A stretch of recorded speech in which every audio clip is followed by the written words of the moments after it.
Hello students, अभी हम JEE advance 2025 के लिए जेई के पेपर का कंप्लीट एनालिसिस करेंगे।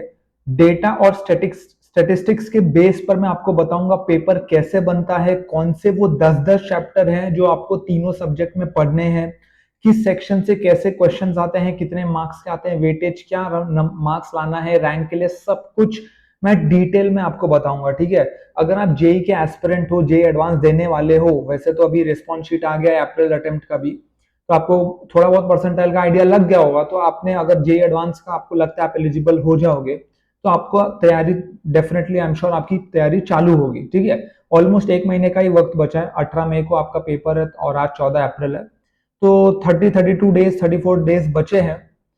इसलिए मैं बहुत कम टाइम में पूरा एनालिसिस दूंगा, क्योंकि मुझे पता है आप प्रिपरेशन में बिजी होगे, तो ज्यादा वक्त आप यहाँ जाया ना करो। इसलिए मैं कम से कम टाइम में कंप्लीट एनालिसिस दे दूंगा और हाई वेटेज चैप्टर्स भी आपको बता दूंगा। आपको उस पर फोकस ज्यादा रखना है। ठीक है, अभी हम बेसिक से शुरू करें तो टोटल कंट्री में देखो 23 आईआईटीज है। हाँ, ऑब्वियसली एक डिवाइड है, कुछ नए आईआईटीज है, कुछ पुराने आईआईटीज है। जो सबसे प्रेस्टिजियस आईआईटीज है जैसे IIT Delhi, IIT Bombay, IIT Madras, IIT Kharagpur, ये सब बहुत पुराने आईआईटीज हैं। अभी लेटेस्ट में भी कई आईआईटीज बने हैं, धनबाद, गोवा वगैरह। तो दो टाइप के हैं, लेकिन आईआईटी तो फिर भी आईआईटी ही होता है। टोटल आईआईटी जो है वो है 23, और total number of seats 29 IITs में मिलाकर है 17,760। ठीक है, अब इस आईआईटी में घुसने के लिए आपको क्या मार्क्स लाने पड़ेंगे मैं आपको बताता हूं।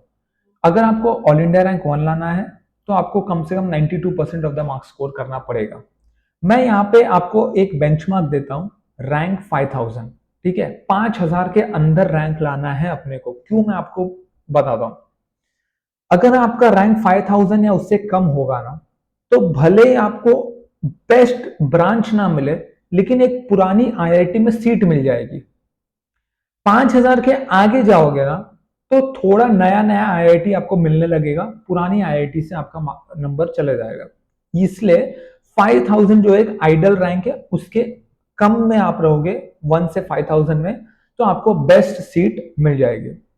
उसके लिए आपको 42% या सेफ साइड मान के चलो 45% ऑफ द मार्क्स स्कोर करने हैं।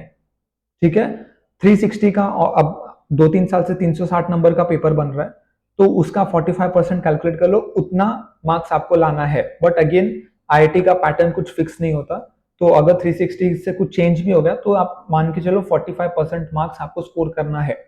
अब ये 45% मार्क्स स्कोर करने के लिए 65% पेपर अटेम्प्ट करना पड़ेगा। मैं आपको 3 सब्जेक्ट के 10-10 चैप्टर बताऊंगा जो मिला के 65% बनते हैं, और उनको आपको अटेम्प्ट करना है। ठीक है, लास्ट में देखो, अगर आप 35% भी स्कोर कर लेते तो भी आप 10,000 रैंक ला दोगे, यानी कि आईआईटी में आपको कोई ना कोई सीट मिल जाएगा। 5000 के लिए आपको 45% मार्क्स लाना पड़ेगा।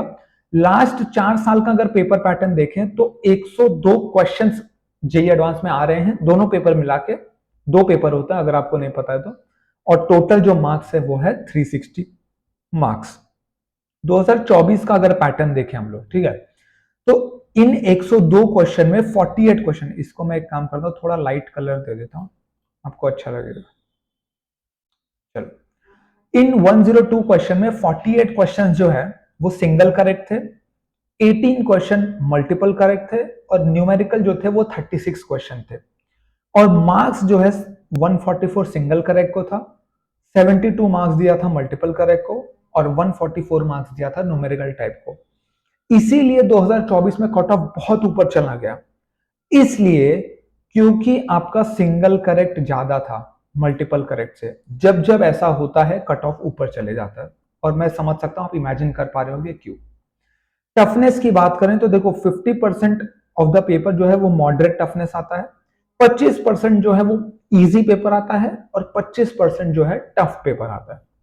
ठीक है, क्लास 11th की बात करें तो 45% वेटेज होता है, क्लास 12 का 55। इसका मतलब आप क्लास 11th को इग्नोर नहीं कर सकते। जैसे एमएसटी में क्या होता है, 80% जो है वो 12 से आता है, 20% जो है वो 11 से आता है।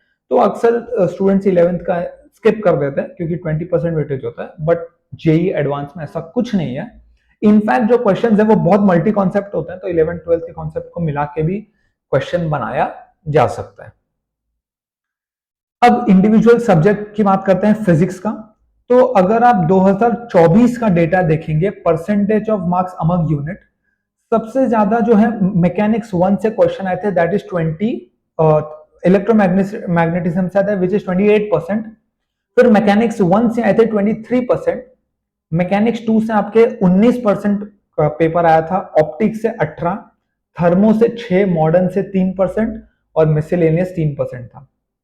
ठीक है, तो ये हो गया आपका यूनिट वाइज। तो कभी भी ना जो पढ़ाई यूनिट वाइज होती है जेई एडवांस के लिए, फिजिक्स के लिए तो खास करके, ठीक है, यूनिट वाइज आप पढ़ाई करोगे, चैप्टर वाइज या क्लास वाइज से बेटर है यूनिट वाइज पढ़ाई करो, उसमें सबसे ज्यादा वेटेज जो है वो आता है इलेक्ट्रोमैग्नेटिज्म।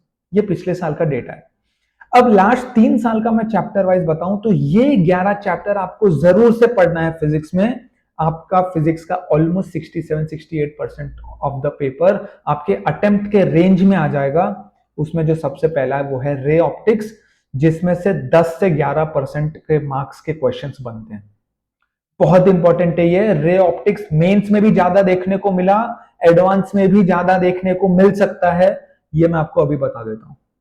इलेक्ट्रोस्टैटिक्स का 9 से 10% आ जाता है, रोटेशन का 7 से 8% या 7% मान के चलो, थर्मोडायनेमिक्स का 8%, फ्लूइड का 6%, मैग्नेटिक इफेक्ट ऑफ करंट का 4.5%, वेव्स एंड साउंड का ऑलमोस्ट 6%, करंट इलेक्ट्रिसिटी का 3%, न्यूक्लियर फिजिक्स का 5%, मोशन इन 2 डायमेंशन का 4%, वेव ऑप्टिक्स का 4%, और लगभग 66 से 67% ऑफ द पेपर इन्हीं 11 चैप्टर्स में से पूछ लिया जाता है।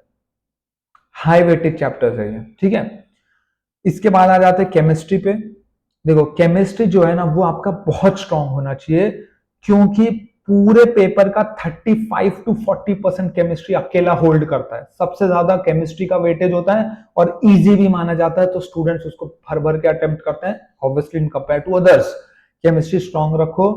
इसमें जो है इवन डिस्ट्रीब्यूशन है, फिजिकल, ऑर्गेनिक, इनऑर्गेनिक का बहुत मार्जिनल डिफरेंस है। 36% इनऑर्गेनिक 2024 की बात कर रहा हूं, organic 33%, inorganic 32%, even distribution. Last 3 साल का बात करो तो ये 11 चैप्टर ऑलमोस्ट 62 to 63%, ऑलमोस्ट 65% तक का पेपर बना देते हैं।